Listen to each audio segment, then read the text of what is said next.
nous avons observé. Observer, ce n'est pas contrôler.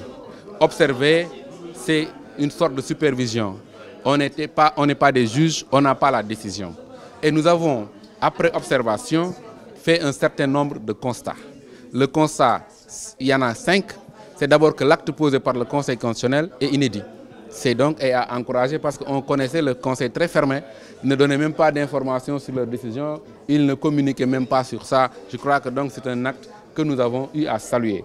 Le deuxième acte, c'est que nous avons constaté que, en tout cas, ce que nous avons remarqué, c'est que les opérations ont été conformes avec la décision rendue par le Conseil le 23 novembre. Parce que pour observer quelque chose, il faut un référentiel. Le référentiel que nous avons utilisé, c'est la décision numéro 1 2018, publiée le 23 novembre, que le Conseil a eu à prendre pour dire comment il va procéder pour la vérification des signatures. Donc c'est cette décision qui définit les modalités de vérification. Et nous avons constaté que, en tout cas, la procédure était conforme à cela. C'était ça notre référentiel. Alors, maintenant, nous avons constaté beaucoup maintenant de limites.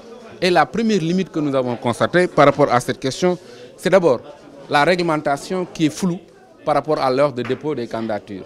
C'est une réglementation qui a donné lieu à des bousculades. Et je pense que ça, on pouvait l'éviter. La deuxième limite que nous avons pu constater, c'est l'absence de référentiel précis pour tous les candidats.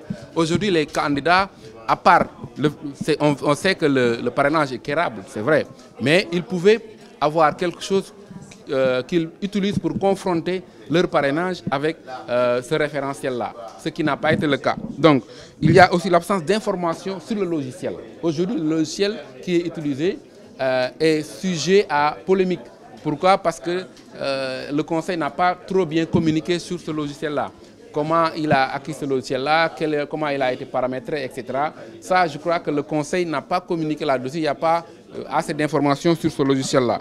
Le manque d'informations détaillées des rejets pour les candidats. Les candidats, bon, on leur a donné des motifs de rejet, mais ce n'est pas très détaillé, ce qui pousse certains candidats à continuer de contester. Ça, nous avons estimé que c'est une limite.